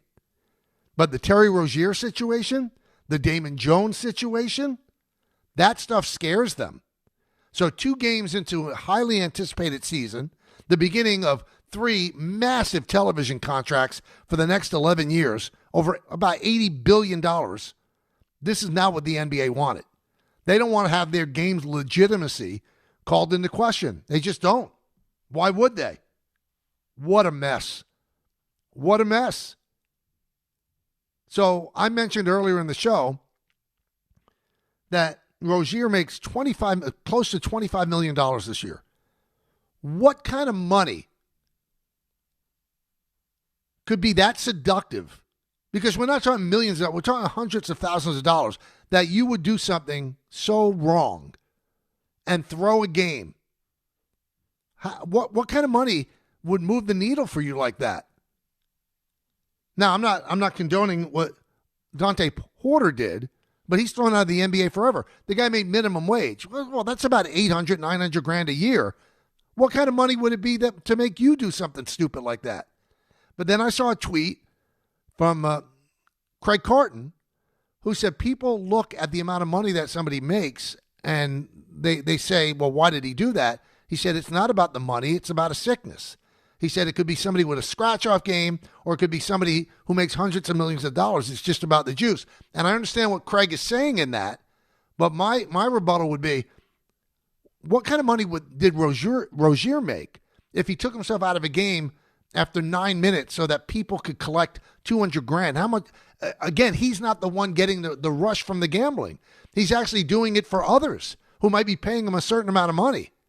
How much money could you be in the hole or get yourself into trouble to such an extent that you would involve yourself with people that would make you do something that you know that if you got caught, your career would be over? That's what I don't understand. Now, if he was placing a bet on it, I understand what Craig's saying. That I kind of understand. But is he placing a bet on it? Or is he just helping others to make money? And they might give him a little kickback. Or is he in trouble? Because it makes no sense to me how a guy making $25 million a year would get involved in something like this. Now, as for Damon Jones, he's a shooting coach for LeBron. So what could that mean? Well, he's always around the Lakers. He's on their team playing. He knows injuries before the injuries are made public, and he's giving that information to people, and they're paying him for that information. That's how that happens. And we see it happening with the Guardians. Emmanuel Clase is being paid, but he's not allowed to play until they resolve and find out exactly what's going on. And also Ortiz, the starting pitcher, same deal. The amount of money that Emmanuel Clase was making to do stuff like this, and again, I'm going to harp on this point, and it's not because I'm protecting FanDuel or Bet365 or DraftKings, which makes the engines run for sports. I'm just saying these things don't happen because of the apps. They don't, because it's bigger than the apps. And gambling has gone on for a long time. There were no apps when the Chicago White Sox threw a World Series. There are always going to be people who want to get an edge, that are doing something illegal that want to get an edge. Because if you're the house in a poker tournament, you're going to make money. I mean, you're going to ask for money just to be part of that poker tournament. But if you believe the story, the alleged story about Chauncey Billups is involved in, they had rigged shuffle machines. They had electronic devices that could make you cheat so that the house would even win more. So the house is always going to make money. Vegas is always going to make money. Always. That's the way it's set up. But that's not enough for some, especially if you're going to the underworld. They want more. They want more. 1-800-919-3776. Joe Flacco said something yesterday during a press conference I found very, very funny. He said when he was young and he would be in a restaurant and he would see somebody eating alone, he would feel really sorry for that person. And he would almost like think about walking over and sitting down and talking with the person. Well, now his family lives in Jersey. They're not in Cincinnati with him. And he said, he said, I love my family. I wish I was with them rather than sitting in a restaurant eating alone. He said, but now I realize when I'm at an older age that when you see that guy sitting alone, he's in heaven. He loves the fact that he's alone. He loves the fact that this time is all his.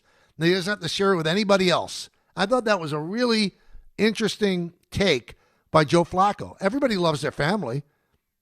But when you're around a family, there's a lot of noise. I don't mean like actual noise, but there's things going on. You got to solve problems and, stuff like that. And if you get a moment away, that's time to take a deep breath. And he said he never realized that until he got older. But I still look at people that are sitting alone, especially older people. My wife and I were out for dinner last Friday night, and there was an old guy sitting in the restaurant where we were in, and he was reading a book. And I said to my wife, that's so sad.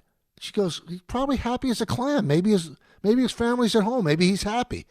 I still have that thing that Joe Flacco had when he was younger. But when Joe Flacco said what he said, it did make me think maybe he has a little bit of a point. Let's go to the phones. Let's go to Jordan in East Islip. Jordan. Michael, I saw an Instagram post the other day where Aaron Judge was outside walking his dog. Outside. Do you believe that, Michael? That's so dangerous.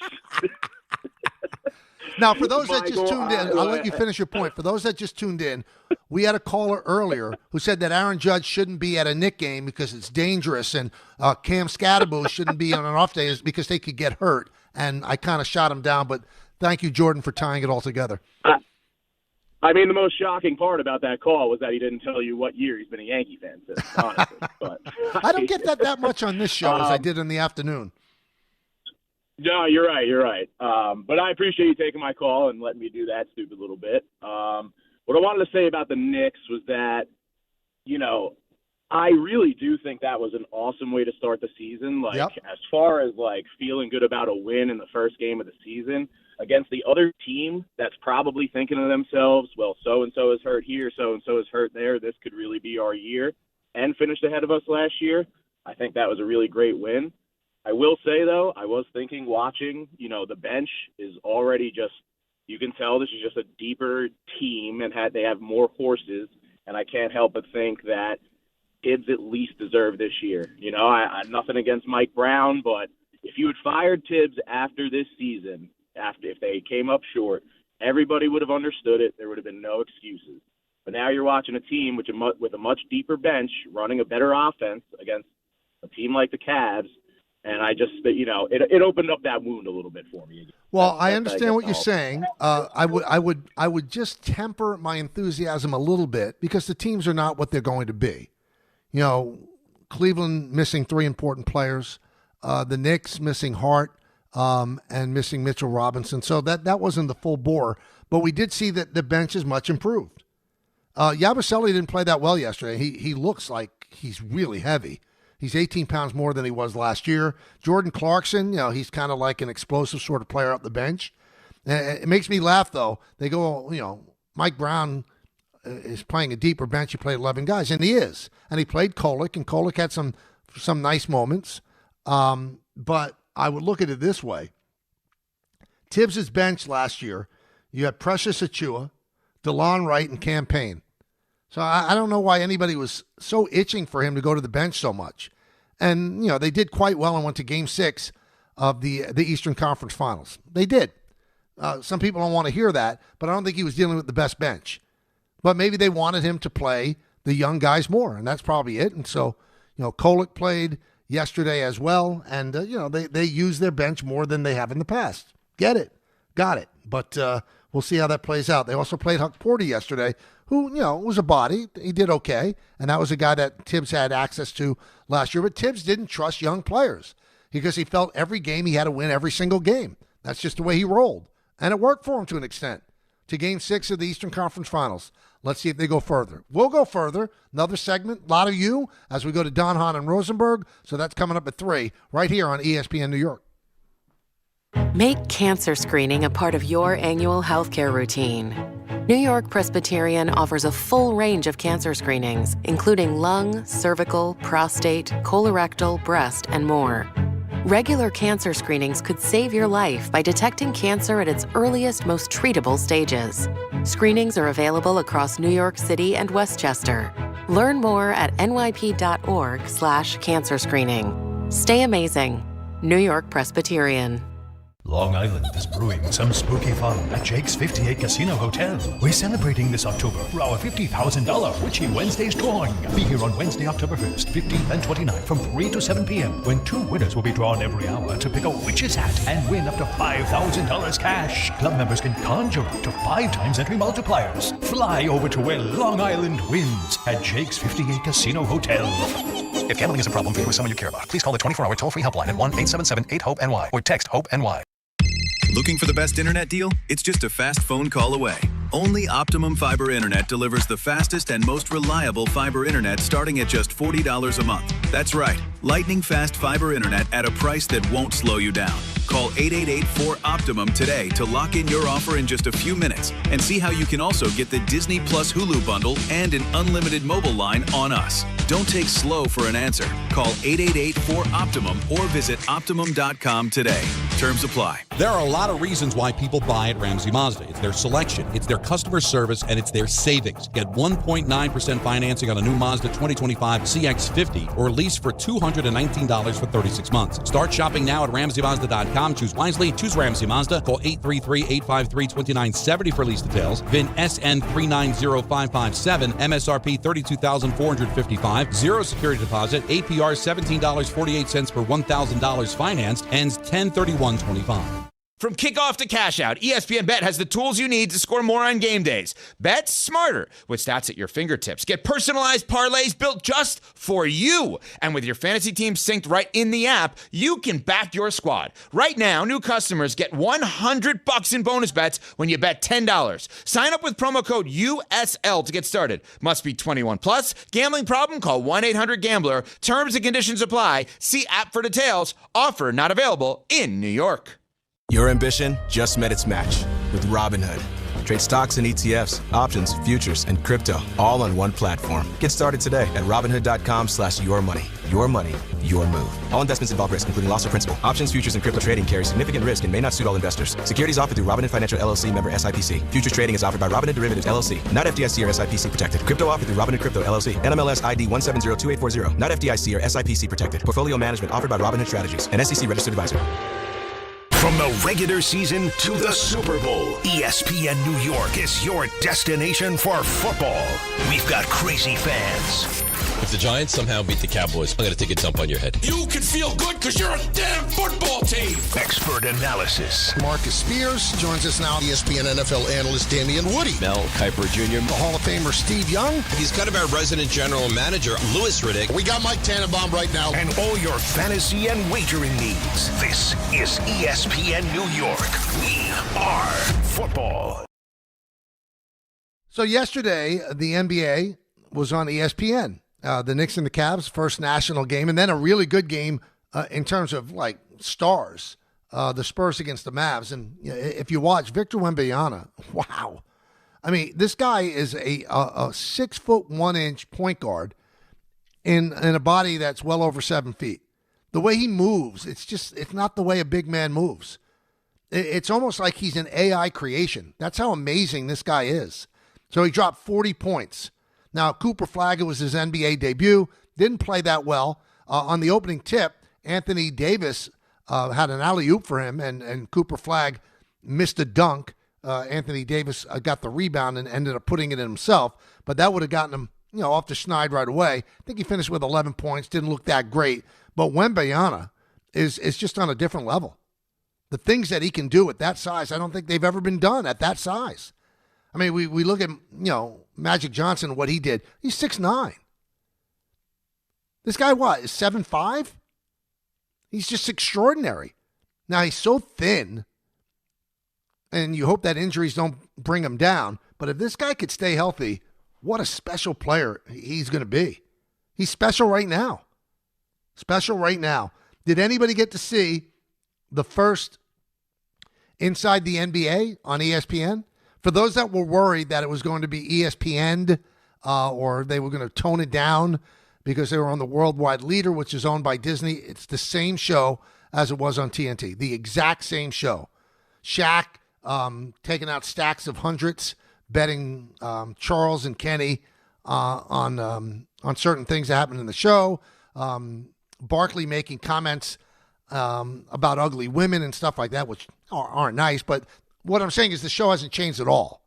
So the people at ESPN knew that what they signed up for when they licensed the show, and the show is the exact same show as it used to be. Highly, highly, highly entertaining. 1-800-919-3776. I did want to bring up one thing to look out for, and they're getting a lot of criticism about it. But the LA Angels hired Kirk Suzuki as their manager. Now, he's been in the front office where he's worked with Zach Manasian, the GM, for a long time. And he was a respected guy as a player, a catcher. But he signed a one-year contract. A one-year contract. And people going, well, I mean, what kind of commitment is that, a one-year deal? Because it looked like they wanted to sign Albert Pujols. But it came down to, they said, a contract issue. So everybody thought it was money. I don't think it's money. Here's what Artie Moreno was thinking. And this is what we should all be worried about. Artie Moreno doesn't want to sign any manager to a 3-year contract. And you say, well, why, Michael? Well, we know that there's going to be baseball in 2026. We don't know if there's going to be baseball in 2027 because the collective bargaining agreement, the last year is this coming season. After that, I mean, I've heard the doomsday scenarios that they'll shut down the game for a year, even longer, to get a salary cap.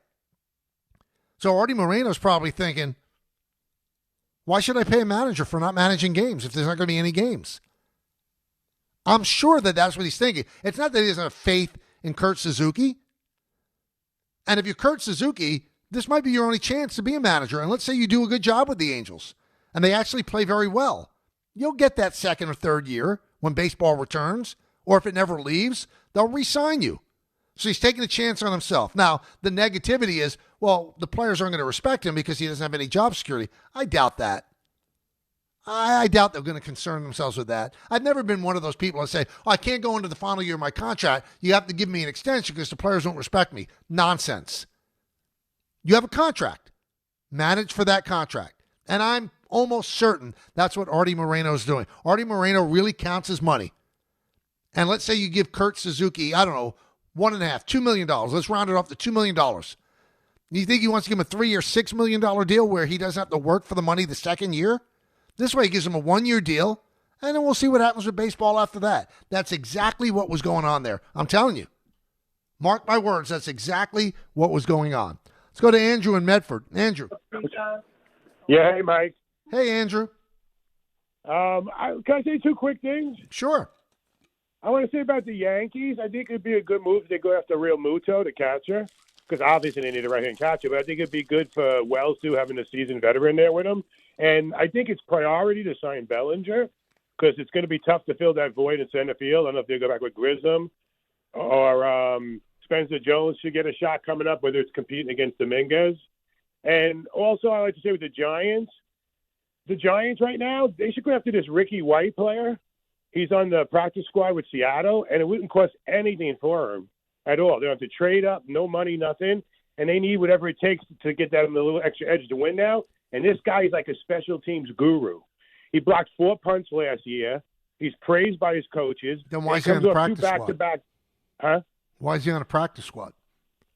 Well, I guess no one wanted him in the NFL, but I think it's a shot taken because they're not going to pay that for him. I mean, but you're saying he's a special teams guru, and he's not on a team. There are 32 teams. I think one team would want a guru. Now, we're up against the clock.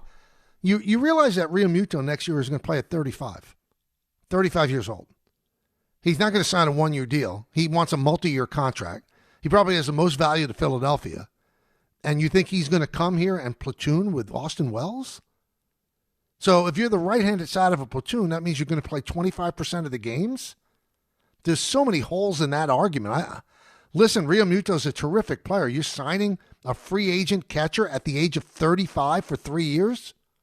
When the Yankees seem like they have a 3D printer that spits out catchers. And that's where you're going to spend your money? No. I don't think that's going to happen. I think Realmuto ends up returning to the Phillies.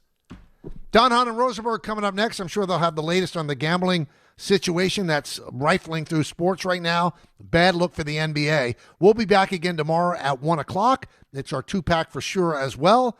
A lot of stuff to do, a lot of stuff to talk about. We'll do it with you, and we'll preview the World Series as well. Game 1 is tomorrow night, Dodgers and the Blue Jays in Toronto. In the words of Billy Joel, life is a series of hellos and goodbyes. I'm afraid it's time for goodbye again. See everybody. Have a great afternoon. Don Hahn and Rosenberg next, and I'll talk to you tomorrow at 1. Why do you have to have a raging orgy?